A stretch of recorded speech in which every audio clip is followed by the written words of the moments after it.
Hello hi അസ്സലാമലൈക്കും welcome to Asnas kitchen. അപ്പോൾ wait ലോസിൻ്റെ 11ാമത്തെ ദിവസമാണ്. അപ്പോൾ സ്റ്റിക്ക് ഓൺ ചെയ്ത് നിന്നവർക്ക് എന്തായാലും 3 കിലോ എന്തായാലും കുറഞ്ഞിട്ടുണ്ടാവും. കുറഞ്ഞത് 3 കിലോ എങ്കിലും കുറഞ്ഞിട്ടുണ്ടാവും. അപ്പോൾ എല്ലാവരും സ്റ്റിക്ക് ഓൺ ചെയ്ത് അടിപൊളിയായിട്ട് വെയിറ്റ് ലോസ് ചെയ്യുക. അപ്പോൾ ഡേ 11ൻ്റെ മീൽസ് മെനുവും ഒപ്പം പ്രിപ്പറേഷൻ വീഡിയോ ആയിട്ടാണ് വന്നിട്ടുള്ളത്. ഞാൻ ഇന്ന് എന്താണോ കഴിച്ചത് ആ കഴിച്ച ഫുഡിൻ്റെ വീഡിയോയുണ്ട്. അതുമാത്രമല്ല ഗോതമ്പ് ദോശ ഉണ്ടാക്കുമ്പോൾ ശരിയായില്ല എന്നുള്ള കുറേ പേരുടെ കമൻറ്റിന് ഞാനിന്ന് ഗോതമ്പ് ദോശ ചുടുന്നതും കൂടി ഇതിൽ ആഡാക്കുന്നുണ്ട്. അതുമാത്രമല്ല ബഡ്ജറ്റ് ഫ്രണ്ട്ലി ആണ് എപ്പോഴും പറയാറുണ്ട്. ആ ബഡ്ജറ്റ് ഫ്രണ്ട്ലി എന്താണെന്നറിയോ? വീട്ടിൽ അവൈലബിൾ ആയിട്ട് അന്ന് എന്താണ് ഉപ്പേരി ഉണ്ടാക്കിയിട്ടുള്ളത് അത് മാത്രം കഴിക്കാനാണ് ഞാൻ എപ്പോഴും പറയാറുള്ളത്. അപ്പം ഞാൻ എന്താണ് കഴിക്കുന്നത് ആ ഫുഡ് നിങ്ങൾക്കൊന്ന് കാണിച്ചു തരാം. ഡെയിലി ഞാൻ കഴിക്കുന്നത് തന്നെയാണ് വീഡിയോയിൽ ഇടാറുള്ളത്. പക്ഷെ ഞാൻ വീഡിയോയുടെ ഫോട്ടോ ക്ലാരിറ്റിക്ക് വേണ്ടിയിട്ട് ഫോട്ടോ യൂസ് ചെയ്യാറുണ്ട്. പക്ഷെ ഇന്ന് എന്നും വ്യത്യസ്തമായിട്ടുള്ള എന്നും ഫുഡ് ഉണ്ടാക്കുമ്പോൾ ആ ഫുഡ് എന്താണ് ഉണ്ടാക്കിയത് അത് നിങ്ങൾക്ക് ഉൾപ്പെടുത്തുന്നുണ്ട്. അത് മാത്രമല്ല വെയിറ്റ് ലോസ് എന്തായാലും നിങ്ങൾക്ക് ഉണ്ടായിട്ടുണ്ടാവും ചെയ്യുന്നവർക്കാണെങ്കിൽ. അപ്പോൾ സ്റ്റിക്ക് ഓൺ ചെയ്ത് നിൽക്കുക, വെയിറ്റ് ലോസ് ചെയ്യുക. പിന്നെ പറയാനുള്ളത് ഒരു ചെറിയൊരു കുഞ്ഞു ടിപ്പാണ്. നിങ്ങൾ ഡെയിലി ഡേ 1 എത്രയാണോ വെയിറ്റ് അത് ഒരു നോട്ട് ബുക്കിൽ എഴുതി വെക്കുക. ഡേ 2 വെയിറ്റ് എത്രയാണെന്ന് എഴുതി വെക്കുക. ഇങ്ങനെ ഡെയിലി എഴുതി വെച്ച് ഡേ 10 ആകുമ്പോഴേക്കും നിങ്ങൾക്ക് നിങ്ങളുടെ വ്യത്യാസം അറിയും. ആദ്യം ചിലപ്പോൾ 10 ഗ്രാമോ ചിലപ്പോൾ 100 ഗ്രാമായിരിക്കും കുറയുക. അപ്പോൾ എത്ര കുറഞ്ഞാലും വീണ്ടും അത് ശ്രമിച്ചു കൊണ്ടേയിരിക്കുക. നിങ്ങൾക്ക് എന്തായാലും വെയിറ്റ് കുറക്കാൻ പറ്റും. അപ്പോൾ ഇന്നത്തെ മീൽസ് മാൻ കണ്ടിട്ട് വരാം. അപ്പോൾ എന്നും പറയുന്ന പോലെ തന്നെ ഡീറ്റോക്സ് വാട്ടറായിട്ട് നമുക്ക് ചിയ ഡ്രിങ്ക് എടുക്കാം. ഒരു അരമുറി നാരങ്ങ നീരും കൂടി ഇതിൽ സ്ക്യൂസ് ചെയ്തിട്ട് കുടിക്കാം. പിന്നെ ബ്രേക്ക്ഫാസ്റ്റ് ഓപ്ഷനായിട്ടുള്ളത് ആദ്യം തന്നെ ഞാൻ ഗ്രീൻ ടീ ഉണ്ടാക്കുകയാണ് കേട്ടോ. ഗ്രീൻ ടീയുടെ സാക്കറ്റ് ആയതുകൊണ്ട് തന്നെ അത് പൊട്ടിച്ചിട്ട് നല്ല തിളച്ച വെള്ളം നമ്മുടെ കപ്പിലേക്ക് ഒഴിച്ചിട്ട് കൊടുക്കുകയാണ്. ജസ്റ്റ് ഒരു 2 മിനിറ്റ് ആകുമ്പോഴേക്കും ഇത് നന്നായിട്ട് സോക്ക് ചെയ്ത് നമ്മുടെ ഗ്രീൻ ടീ റെഡി ആയിട്ടുണ്ടാവും. അപ്പോൾ ഇത്രയേ ഉള്ളൂ ഗ്രീൻ ടീ ഉണ്ടാക്കാൻ. സിമ്പിളല്ലേ? അപ്പോൾ എല്ലാവരും ഗ്രീൻ ടീ എന്തായാലും മസ്റ്റായിട്ട് കുടിക്കുക. നമ്മളെ ഫാറ്റൊക്കെ ബേണായി കിട്ടാൻ നല്ല യൂസ്ഫുള്ളാണ് കേട്ടോ ഈ ഗ്രീൻ ടീ.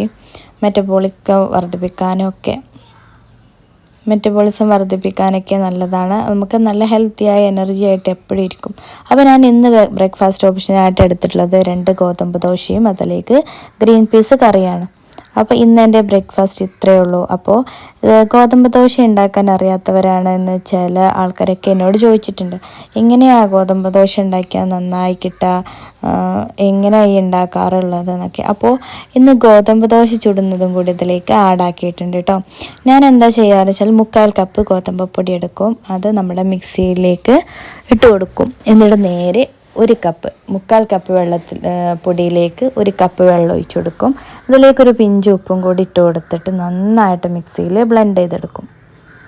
അല്ലാതെ ഒരിക്കലും നിങ്ങൾ പൊടിയെടുത്ത് പാത്രത്തിൽ കലക്കിയിട്ട് ദോശ ചുട്ടാൽ നന്നാവില്ല, ഒരിക്കലും നന്നാവില്ല. ഞാൻ ഒരുപാട് ട്രൈ ചെയ്ത് ഫെയിൽഡ് ആയതാണ്. അപ്പോൾ ഇതുപോലെ ദോശ ചുട്ടാൽ നമുക്ക് നല്ല സോഫ്റ്റായിട്ട് നല്ല നോൺ സ്റ്റിക്ക് പാനിൽ നിന്നൊക്കെ വിട്ടു പോരുന്ന ദോശ കിട്ടും. ഇല്ലെങ്കിൽ ചട്ടിയിൽ നിന്ന് പോരത്തുമില്ല, കാണാൻ ഭംഗിയുണ്ടാവില്ല.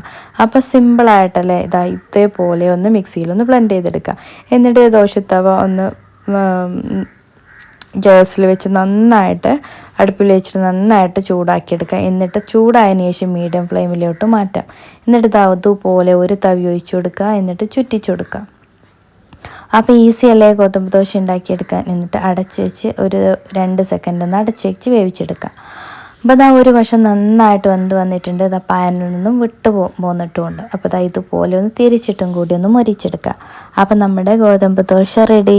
നല്ല ടേസ്റ്റിയാണ്, നമ്മൾ ചപ്പാത്തി പോലെ ആയി കിട്ടും. അപ്പോൾ ഇത് നമുക്ക് കഴിക്കാം. അപ്പോൾ നമുക്ക് വീട്ടിൽ മറ്റുള്ളവർക്ക് എന്ത് ഫുഡാണെങ്കിലും നമുക്കിത് ഉണ്ടാക്കിയെടുത്താൽ ആ കറിയും കൂട്ടി കഴിക്കാം. അപ്പോൾ ഞാൻ ഉച്ചയ്ക്ക് ലഞ്ച് ഓപ്ഷനായിട്ട് എടുത്തിട്ടുള്ളത് ഗ്രീൻ ടീ എടുത്തിട്ടുണ്ട്. പിന്നെ ഇതിലേക്ക് ഇന്ന് എടുത്തിട്ടുള്ളത് ഇടിച്ചക്കയില്ലേ, നമ്മുടെ ഇളയ ചക്ക നമ്മുടെ തൂമിച്ചിട്ടുണ്ടാക്കുമല്ലോ, ഉപ്പിട്ട് തൂമിച്ചെടുക്കും. അപ്പോൾ അതിലേക്ക് ഞാൻ എടുത്തിട്ടുള്ളത് നമ്മുടെ മത്തിക്കറിയില്ലേ, അത് തേങ്ങ അരച്ച കറിയാണ്. അതൊരു കുഞ്ഞു ബൗൾ എടുത്തിട്ടുണ്ട്. അത് ഇതിലേക്ക് അങ്ങ് ഒഴിച്ചു കൊടുക്കുക. എന്നിട്ട് മീനും കൂട്ടിയിട്ട് കഴിക്കാം. പിന്നെ എനിക്കിതാ മാന്തൾ മീൻ പൊരിച്ചത് കണ്ടപ്പോൾ നമുക്ക് കഴിക്കാതിരിക്കാൻ തോന്നിയില്ല. അപ്പോൾ 2 മീൻ വറുത്തതും കൂടി എടുത്തിട്ടുണ്ട്. വല്ലാണ്ട് ഓയിലില്ലാണ്ട് ഷാലോ ഫ്രൈ ചെയ്തെടുത്താണ്. പിന്നെ അതിലേക്ക് ഒരു അരമുറി കുക്കുംബർ സ്ലൈസ് ചെയ്തതും കൂടി. ഈവനിങ് ഓപ്ഷനായിട്ട് കൊടുത്തിട്ടുള്ളത് ഒരു കട്ടൻ കാപ്പിയും അതിലേക്ക് ഒരു ബ്രെഡ് സ്ലൈസിൽ പീനട്ട് ബട്ടറും കൂടി. പിന്നെ ഡിന്നർ ഓപ്ഷനായിട്ട് ഓട്സ് എടുക്കുക. പിന്നെ എന്നും പറയുന്ന പോലെ തന്നെ വർക്കൗട്ട് ചെയ്യുക, നടക്കുക, എക്സസൈസ് എന്തായാലും ചെയ്ത് കൊടുക്കുക. 3 ലിറ്റർ വെള്ളം എന്തായാലും കുടിക്കണം അപ്പോൾ കേട്ടോ. ഇന്നത്തെ മീൽസ് മെനു കണ്ടല്ലോ, ഈസി അല്ലേ? അപ്പോൾ എല്ലാവരും കഴിക്കുക, അതുപോലെ തന്നെ വർക്കൗട്ട് ചെയ്യുക, 3 ലിറ്റർ വെള്ളം എന്തായാലും കുടിക്കുക. വെയിറ്റ് കുറഞ്ഞ് വരുമ്പോൾ നിങ്ങൾക്ക് തന്നെ സന്തോഷം ഉണ്ടാവും. അപ്പോൾ ഇന്നത്തെ വീഡിയോ ഇത്രയേ ഉള്ളൂ. അപ്പോൾ എൻ്റെ ചാനൽ ആദ്യമായിട്ട് കാണുന്നവരാണെങ്കിൽ സബ്സ്ക്രൈബ് ബട്ടൺ ഒന്ന് പ്രസ് ചെയ്തേക്കുക. കൂടാതെ ഫ്രണ്ട്സിനും ഫാമിലിക്കൊക്കെ ഷെയർ ചെയ്യാനും കമൻറ്റ് ചെയ്യാനും ഒന്നും മറക്കരുത്. അപ്പോൾ പുതിയ വീഡിയോസായിട്ട് വീണ്ടും വരാം. Signing out, Asna Zakir.